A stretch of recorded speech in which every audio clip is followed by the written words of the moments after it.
Welcome to Alzheimer Speaks Radio. I'm your host, Lori LeBay, and I'm so excited that you're joining us today. We are going to have a fascinating conversation as usual as we learn from people all around the world at all ages and stages of life. Stay tuned as we shift our dementia care from crisis to comfort. Here we go. What you think about, you will bring about the mental change. We will.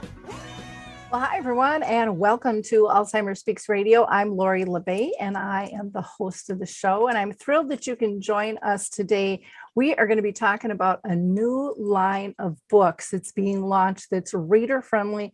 It's going to be absolutely fabulous, not just for people with dementia, but so many other populations as well.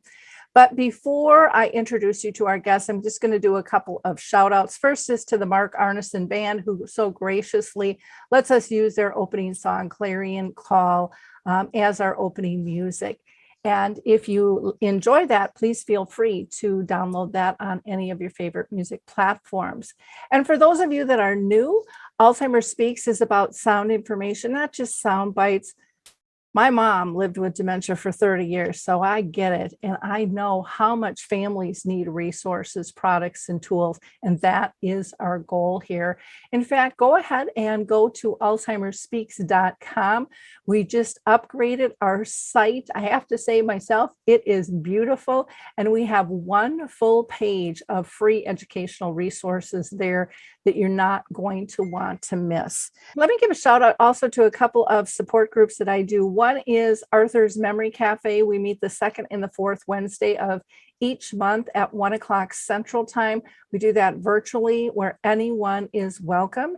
And also on the last Wednesday of the month, Brookdale Senior Living sponsors Caregiver Connect, which offers an hour of support group that I facilitate. And there's also an hour of respite care for your loved ones living with a form of dementia. And that is at the Shoreview Community Center at 10 a.m. the last Wednesday of the month. Also, if you have not checked out Saltbox TV, I suggest that you do.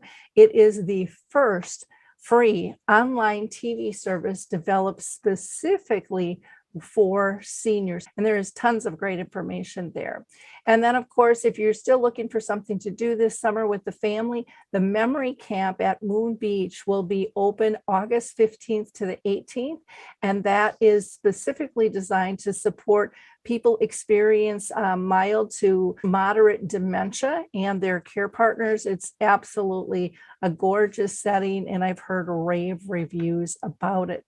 Last, we're going to hear from the Adaptive Equipment and Caregiving Corner as they tell us a little bit about the footbar walker, and we will be right back. I love the footbar walker, and let me tell you why. It is the option for my toolbox that I've been waiting for.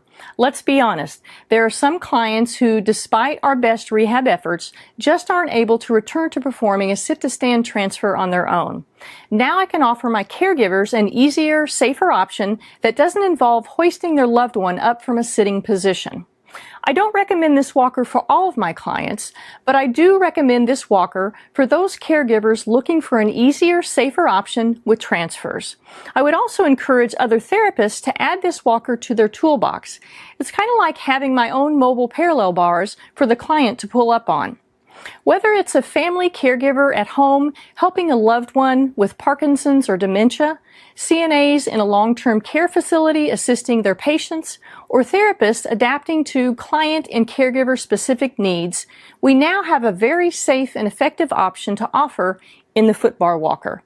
Check this product out at thefootbarwalker.com. That's it for today from Adaptive Equipment and Caregiving Corner. Have a great day, and don't forget, if you can't do it, adapt it. Well, it is time to introduce you to our guest today, and I am thrilled to have Ann Aubitz with us. She is the co-owner and publisher of Kirkhouse Publishers and Fusion Press, which is located right here in Minnesota in Burnsville. And Ann is really proud to present her Reminisce line of reader-friendly books, as she should be. this is filling a huge, huge gap in the industry, not only for those living with dementia, but so many of our elder avid readers as well. So I can't wait for her to tell you more about this. But as usual, I always start out with one question, and that is, Ann, have you been personally touched by dementia? I have. My mom, Mary, was diagnosed when she was 85 with dementia. She is now 96 years old, and she is living a very happy, content, fun life. She is just wonderful. She celebrated her 96th birthday at the end of May, but there have been challenges with not only just the day-to-day and having to move her into assisted living. Now she's in long-term care, but just her normal daily routine was so impacted. I mentioned in the book that I had never seen my mom without a book, a magazine, or a word puzzle in her hand growing up. And she became very just disgruntled because she couldn't find a book that fit her now. Mm-hmm. And this happened about 2 years ago when she was 94. She did find one book that she absolutely loved, and it was Little Women, and it was in the library of her assisted living. And it was adapted it was large print. It was a more simplistic story than the original version. It was pared down a bit, and it had illustrations, and she just loved it. But unfortunately, there weren't a lot of other books like this for her.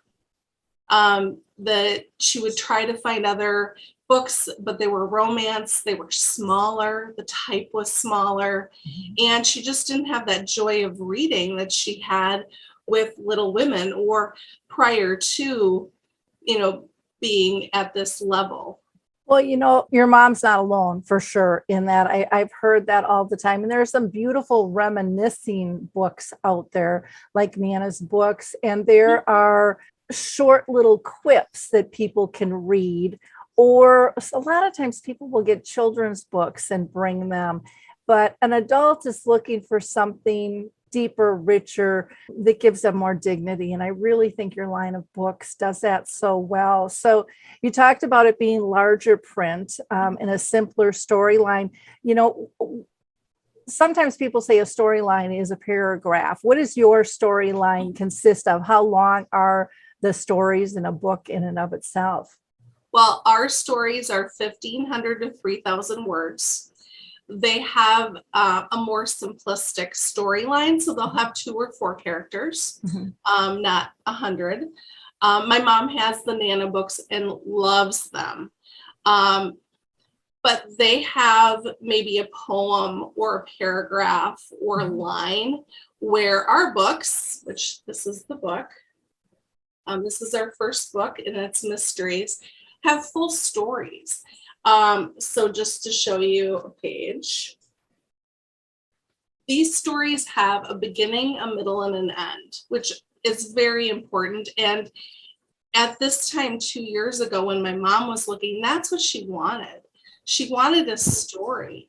And the great thing about these stories is they're set in the 40s, 50s, and 60s. So it is a time to reminisce. And as you can see by the page I held up, there's images within the text. There's also full color after each story. So it is something that my mom always runs her fingers over the images. It's something that they can look at and remember. They all correlate with the stories. So this is a bowling story.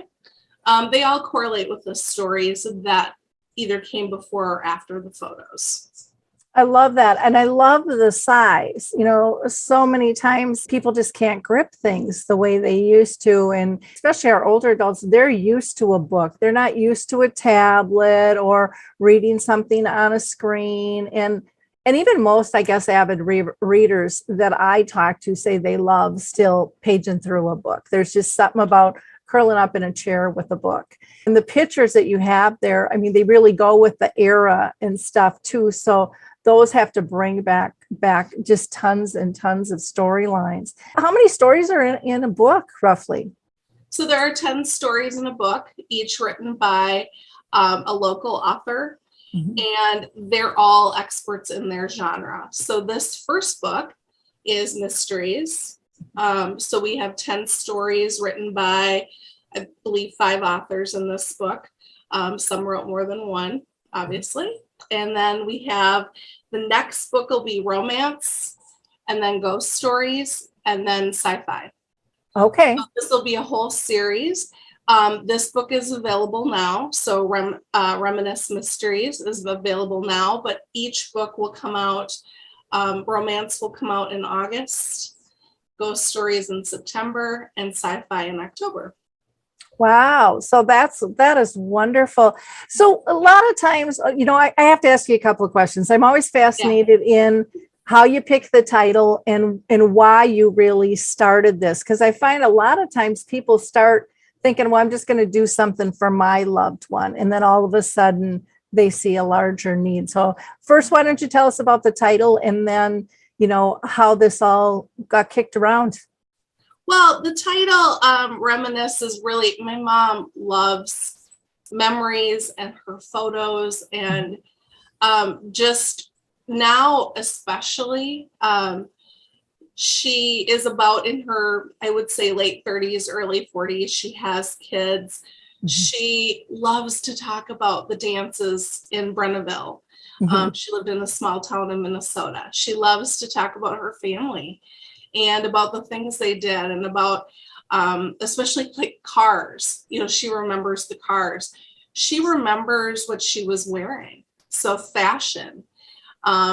She remembers the color of the ribbon that her mom tied around her dress when she was 6 years old. So all of these things, I think, are just a time for her to reminisce and to have really happy memories of the past. So that's what we included. None of these stories are dark, even though they're mysteries. They're more of a cozy mystery. So that's usually somebody who is not a detective. It's not like hard-boiled. It's not gory or gruesome. They're just really nice, good stories that will bring them back to a time. I love that you brought up that your mom's kind of in, thinking that she's in her 30s and 40s, because a lot of people don't realize that they do go back in time. And, that's a reason a lot of times people don't remember who we are if we're children, because they haven't had them, they're not even married. A lot of things can come into play with all that, or we've aged out of what they're remembering, what we looked like as a small child and stuff. So I think that, that is really important. And even when you mentioned cars, I mean, I think back in the day, cars was a big deal. Everybody didn't have one, right. And they were really, really special. And the dances, they were much more limited in what they had for choice, than what we had. And so those things were really very important. And I don't know what you're going to write for people our age, because it's so broad now with all the experiences that we have. But I love why you did it and could really see the need through your mom. With this, like I said, this big hole in the industry. Yeah. Well, and there was. So after she found that first book, my brother and I tried really hard to find other books. And there just weren't other books out there like that, with the illustrations, with large print, which was very important. I mean, that was she really struggled with, she had a romance book, which was like 5.5, 8.5. She'd have a hard time holding it open. The type, I couldn't read it without my glasses. It was very small. So she really struggled with that. So my brother and I tried to find different ones, and we did find Nana's story, but Mom wasn't quite at that level yet. She loves the photographs in those books. Now she can't get them out of her hand. I mean, she wants to look at them all the time. So those are great right now for her. But at the time, this would have been better. Mhm. It would have had a story. Still has the illustrations. And there are, like, Harry Potter has, there's books like this for Harry Potter. I actually have one that's illustrated and has pop-ups and it's larger type, but that's not a story that would interest her at all. So, I mean, and somebody did give her a children's book and she was not very happy, and she does not get angry very often. She's like, I am not a child and I don't care why the goose crossed the road. And she was not happy with the fact that somebody brought her a children's book and thought that was okay. And it's not. I mean, she still wanted a story that she could relate to. She could relate to Little Women. And these are stories that she could relate to as well. There's a story about a dance with poodle skirts and bobby socks and saddle shoes. So all of these things are things that she would remember fondly. And, you know, she could probably tell me what color her poodle skirt was. But she loved that part of it. There's a lot of fashion. There's the authors mentioned songs that were popular during the times, events that happened. One story takes place at the end of the 60s, and one person is questioning the validity of the space program, thinking it's a hoax. So, things like that, that will bring back memories, that will let the reader reminisce about each story and each place where it takes place. Now, I know, when you developed this, you were kind of had dementia in mind, but are there other areas? Like I said, I think a lot of seniors will like this, the larger print, holding of the book, the plot, with beginning, middle, and end in their era, all of those things. But, what are your thoughts on that? Well, and that's why I did not put dementia or Alzheimer's anywhere on the cover or the inside the book. For two reasons. One, this can be for so many other type of people, people that just really want a great story and like short stories. I love short stories. But the other reason is because I had bought my mom a word puzzle book, and it said right on there, for people with Alzheimer's or dementia. And she said, this isn't for me. And so I don't want ever to say that or to put that on the book, but it is, large type. And so I think it'd be great for anybody. Like right now, I actually love it. I love the stories, and I love the fact that I can read it without glasses. That's a big thing, right? Yep. That's one of my big complaints. I'm 63 now, and boy, I love large print. My dexterity still isn't what it used to be. And it's nothing compared to like when I get in my 80s, I'm sure. But I'm noticing differences as my body ages. My eyes aren't as good. I need more light. But you want that dignity. So I'm glad that you didn't say Alzheimer's or dementia patients, come here, we've got the answers. We don't do that for other diseases. When I read the story, actually, Ann, or when I read a couple of stories, I was intrigued. I mean, I thought they really pulled through, and they were fun. They were uplifting. I learned a little bit more about the era, and right away I thought, how fun would these books be to be shared intergenerational? So for a senior to be able to read to a child, if it's their grandchild or whoever, and really teach them about, their day and era, to have that conversation, or as things maybe progress with the disease, for the grandchildren or the children to be able to read the book to the person as well, and then still reminisce. I just saw so many different facets that it could be used in. And I think I think that intergenerational piece is so important. I've got two granddaughters. One is 7 and one is 11, and they both love to read. And so that would be something really easy for them to, cuddle up with grandma or grandpa and do, and just be really natural and be real loving and learn in the process. I just think it's really, really cool. I love that idea because kids now aren't going to know what saddle shoes were. Yep. Or bobby socks or poodle skirts unless they saw a costume. But when I was researching this for the stories, and I wrote several of the stories, when I was researching it, it was like there were things I didn't know. It was fascinating. And you go down this rabbit hole and I'm like, okay, we don't want to get too in depth, but I wanted to make sure there were things that would spur a memory.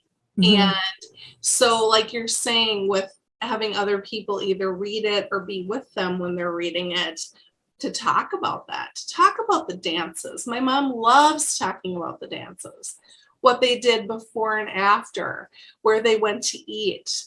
And that just brings a whole conversation. Yep. And I think that is so fun that it initiates that. Well, what's interesting too is I believe, is it on the back cover, like an old TV set? Yes. And kids would probably be like, what is that?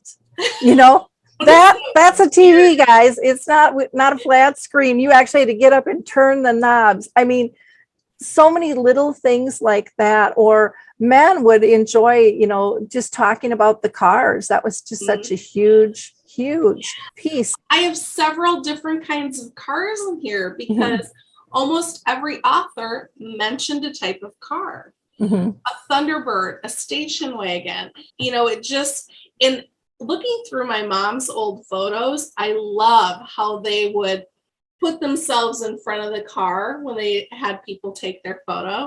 It was such, like you said, not everybody had one. Yep. So it was a status symbol, but it was just such a cool thing. So here's a Thunderbird. But the chair, the wallpaper, the style of house, I went through a lot, worked very hard trying to be very authentic to the story. So this is the old bug. It's one of my favorite pages. Yep. The lava lamp, the bug, the car, again, the car. It just was, it all through like her stories, she talks about that. She talks about the cars they had, the events they went to, and she still talks about that. Yep. She right now thinks I'm her older sister, Gertie, but that's okay. It's just, I'm trying to be very aware of where she is now and just fit into that where I can. Well, and she loves her sister. So, you're a loving, caring person. And that's really all that matters, is that we make them feel safe and happy and comfortable with that. When you're talking about reminiscing in the cars, I think of the old Woody, what are they called? Station wagon. Yes, the old Woody station wagon. And I mean, there's just so many different things that are out there that they didn't have, and they didn't have seat belts, and we didn't have air conditioning, and, we didn't have things that beep to tell us, hey, we're too close to another car. I mean, all of those things are stuff that, can be reminisced about in terms of how they're changing. I remember my mom liking to reminisce when my daughter and her boyfriend came up, and he would only know about cars. And so all of a sudden my mom's talking about that she had a pink Cadillac. My mom never had a pink Cadillac. My mom was an Avon lady, but she always was jealous of the Mary Kay ladies with their pink Cadillacs. So in her world, she had this pink Cadillac, and Derek was talking about spinners and sound systems. And she was like, oh yeah, we had those. They didn't even exist back then, but it was just a fun conversation that they had, and everybody had a good time. And that's, that's the whole point. But, when you were bringing up even saddle shoes and poodle skirts and like I said, the young kids wouldn't even know what that is other than a costume. And, us as children remember it, but we didn't live it. It wasn't that exciting to us compared to their lifestyle and stuff. So to be able to hear those stories and kind of see that joy come out through your stories, through your book line, I think is really, really special. Now, you've talked about you've got other ones coming out in August and September, and so you're really cooking with this book line. Do you see this keep going, or do you have a number that you're limited to? Or No, I'm not limited to a number at all. I wanted to see how the first 4 would do, and keeping to the major genres. So mystery, romance. I did ghost stories instead of horror, but ghost stories and sci-fi. So keeping them to adult themes and genres. But it's limitless. I mean, it could be, we could switch to nonfiction and do inspirational stories, or, a humor book, even poetry. So, I mean, there could be a lot more, and I don't intend to stop. I mean, I really think this is a needed spot in the industry, a needed book line in the industry. Like we said, there's others out there. There was one other that I found, but the stories were paragraphs. Like one paragraph was a story. And for me, that wouldn't have done it for her at this time. I'm thinking of her about 2 years ago. And this idea has been rattling around in my head for over 2 years. So when I started, people think it was fast. Really wasn't that fast. It was, it's been fast since I've started, but I can, now that I have this template, this idea, I originally had the size much smaller and changed it. And I'm so happy I did, because I think the size, the type, the photos, the illustrations, everything make it what it is and make it very special. Yeah. Well, and I think when it's smaller, I mean, the large type is great, but then you can get more in and then have more white space too, where it doesn't get as confusing to somebody in terms of where they're following and things. I think that is good as well.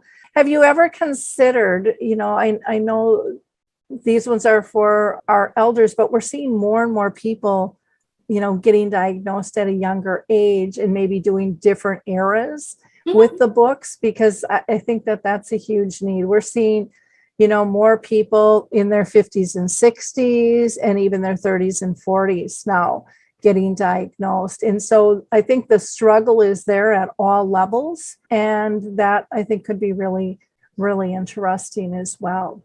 I think this is pretty limitless as far as how many we can do and the area we can serve. I want to keep it to the short stories. I really love them.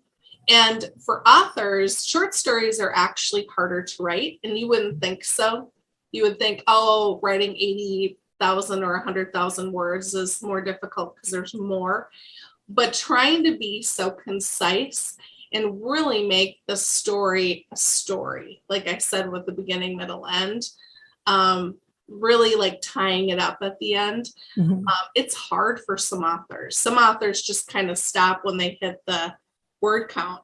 It's like, well, no, you have to wrap it up. So, but I really like short stories. I like reading them because you get a story, you get to be taken away and, live in that life and experience that story, but it doesn't take you all day to read it. Well, and there's not guilt if you don't finish it, and it's a little bit more proactive too, because it sets somebody up to finish versus where was I in the book? Because that can be a problem sometimes, especially with people with cognitive issues.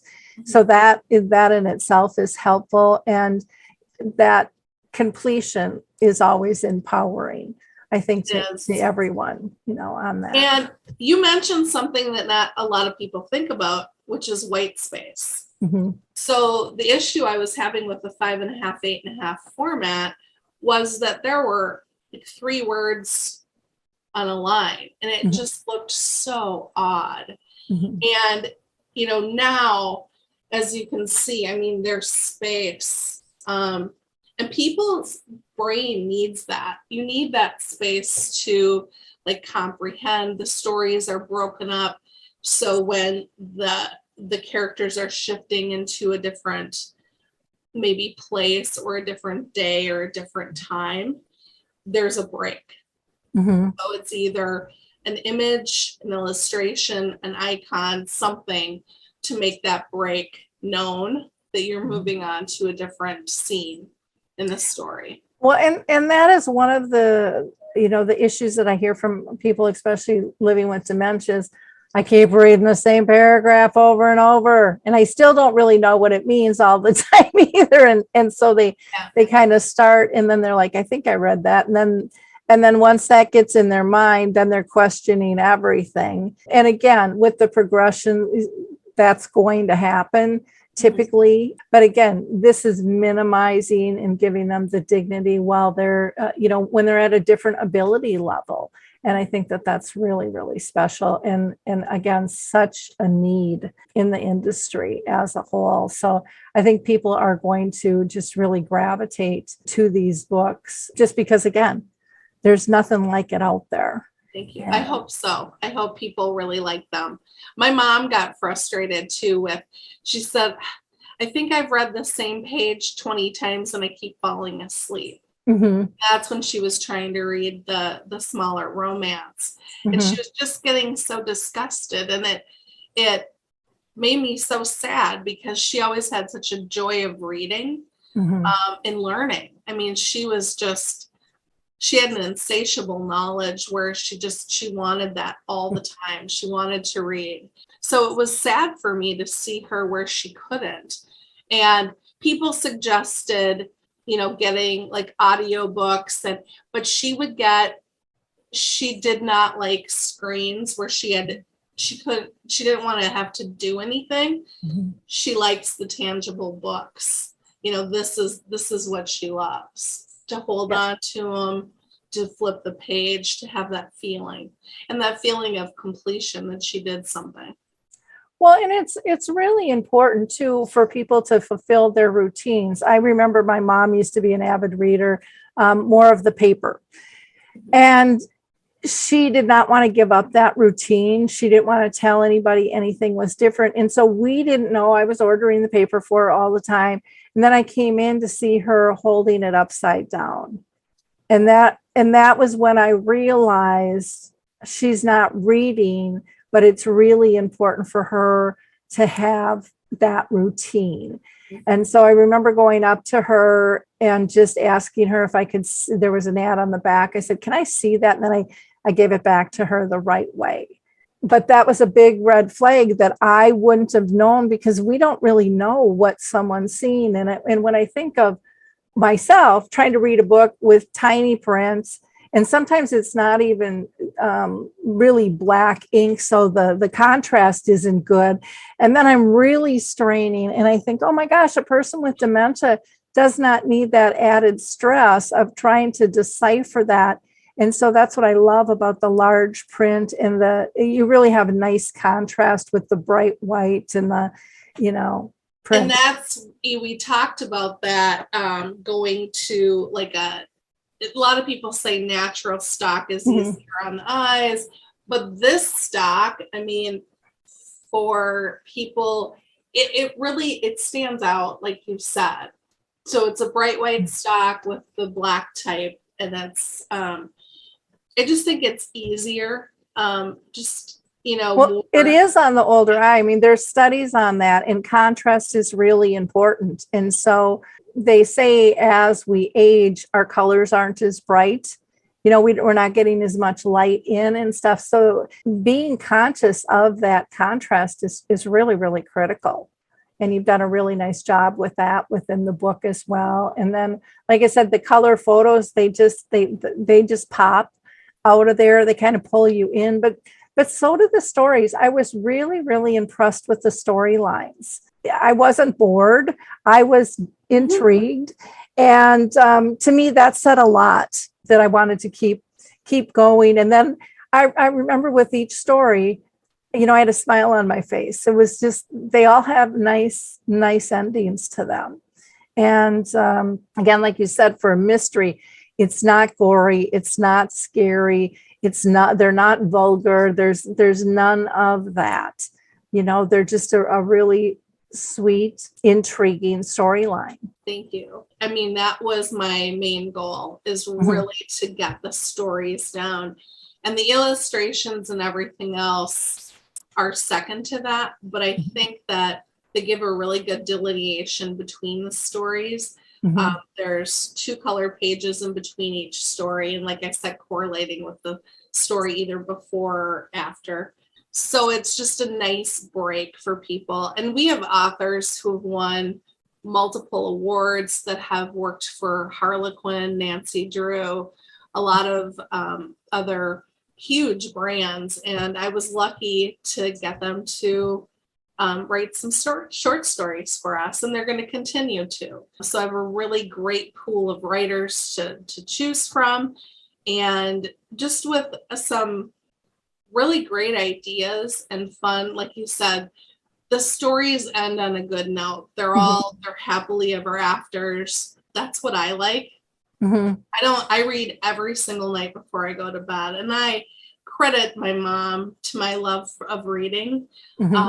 I remember times when we had a full house of people and I was down in the laundry room sitting on a yellow stool reading a book just so I could read away from people, and through my whole life. And I read every single night, but I don't want a story that's going to cause nightmares or jar me awake. I love the happily ever afters. Because, I mean, let's face it, our lives aren't always just fun and rosy, but through stories, I mean, you can, in the romance book, I wrote a story about the honorable cowboy. And I have never lived out west, but I just love the whole, the cowboy way that they talk about. And so a lot of my stories that I read are like that, where they're protector of the innocents, and they'll go to bat for you, and just their way about them is just fascinating to me. So a lot of these stories will bring people to different places. There's also a story about Greece. So it's just that getaway, the happily ever after, the good story.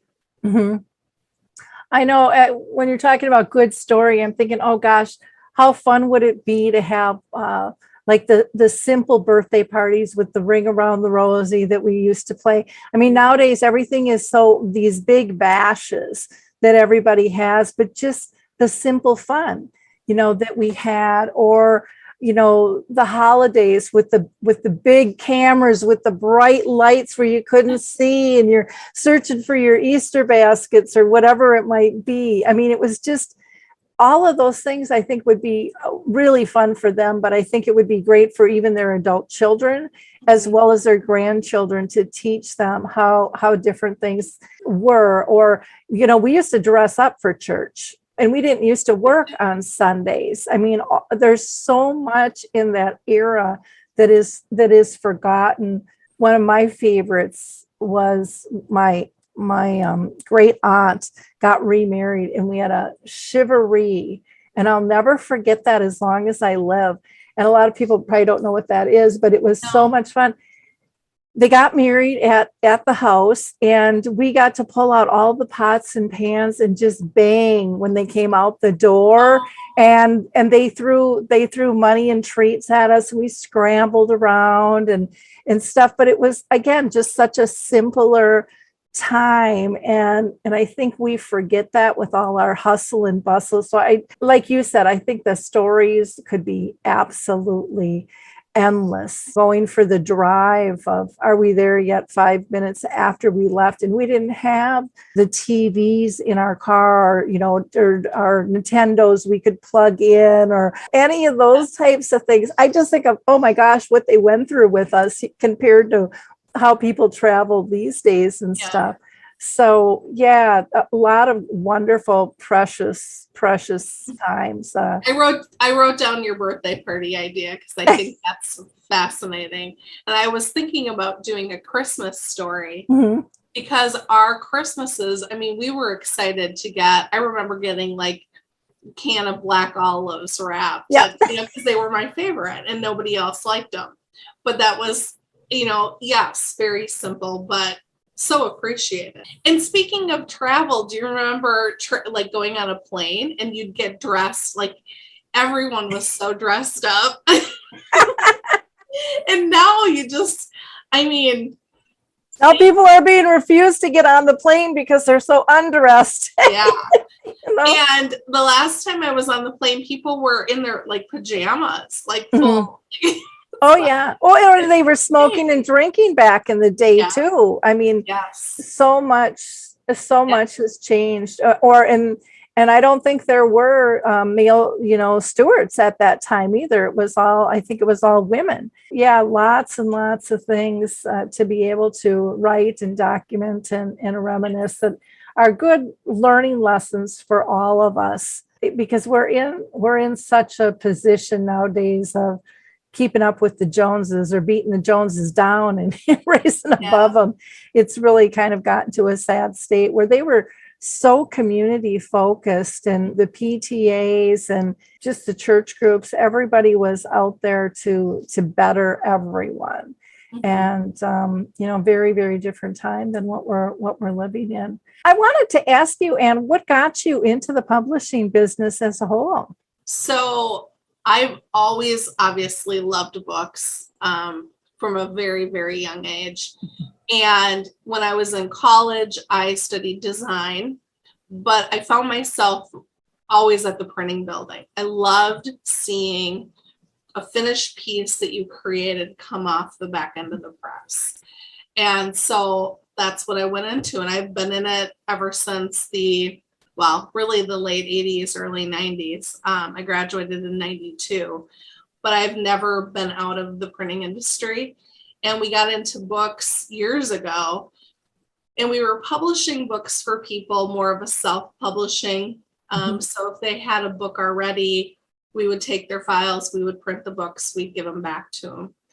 Now it's changed into, we own another publishing company. It's called Hybrid Publishing. We're helping authors through every single stage, through cover design, interior, the distribution, the marketing, everything. And the reason I like it is because when you see that author see their book for the first time, there is nothing else like that.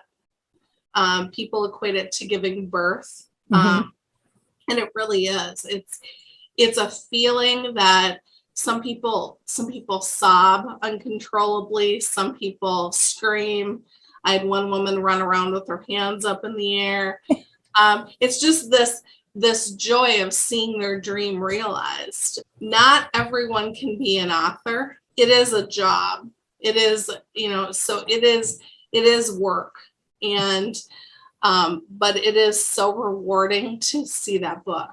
And that's what I love, getting to see people see their book.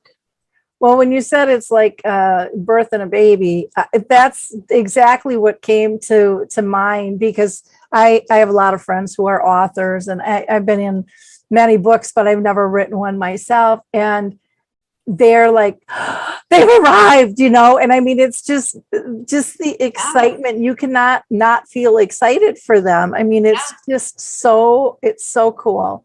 It's so amazing to have that feeling, and frightening and excited and everything all at once. Because then you need to tell people about it. And that's kind of the hardest part is just, tooting your own horn kind of, but it is a really big deal, and people want to support you. People want to help authors. It's still a very cool, wonderful thing that you've written a book. And that's what I love. And I've always loved that about this industry. And every book is different. Every author's different. Everybody's passion is different.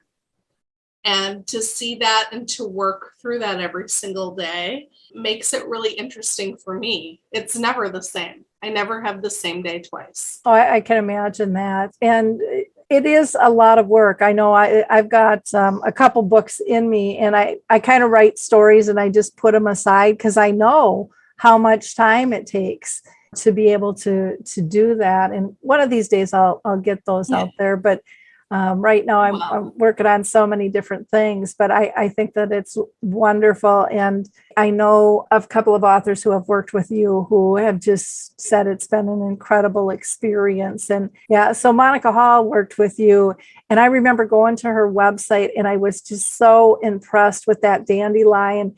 And her book is called Poof, and it just is blowing away, this dandelion. And I'm like, that it was so beautiful, and it was so perfect for that. And it was creative and just really warmed your heart. So you, I think, approach things very differently from a lot of other publishers that are out there. And that makes a big difference. Mm-hmm. Oh, I was going to say, I do think everyone has a book in them. Mm-hmm.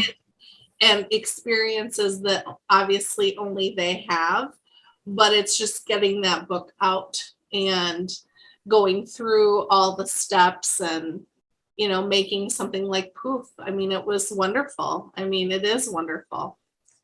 Well, and it's one of those things too, when you do a book, okay, now your life's on the line. It's like now the critics can come out. I mean, that's what everybody thinks, and they don't think of all the good things that could come out from sharing your story, because there are more people like you out there than you think. And, the more knowledge I think that we share on whatever level it is, if it's a serious topic like dementia, or if it's a book of poetry that gives people peace and calmness and sparks their creativity, or mysteries or whatever, we all need these different things.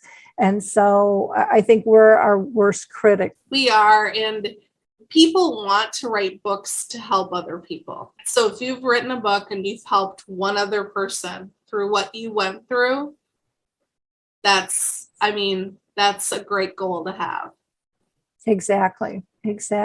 Now, people can get a hold of you at kirkhousepublishers.com/reminisce, or Facebook. They can put in Reminisce Books.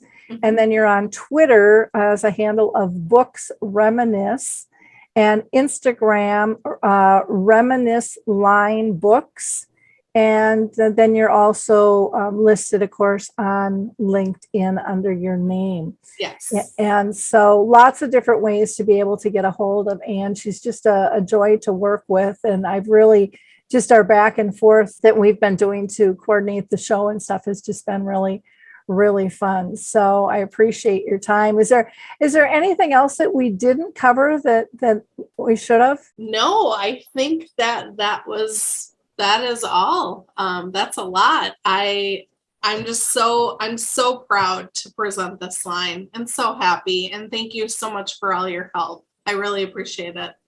Well, and you should be proud. This is, like I said, it's filling a huge hole, and people are going to be thrilled to see this is now available to them, and that there's more coming out month after month. So thank you so much. To our audience, I hope you like, click, and share this video with people, or this podcast, whatever you're listening to. It's important for people to know that there are more options becoming available every single day. So if you've got a person who likes to read, needs a little larger print, needs a little shorter story, and not as complicated of plots, this is your answer. Check out the Reminisce book line. Thanks, everybody. Bye-bye.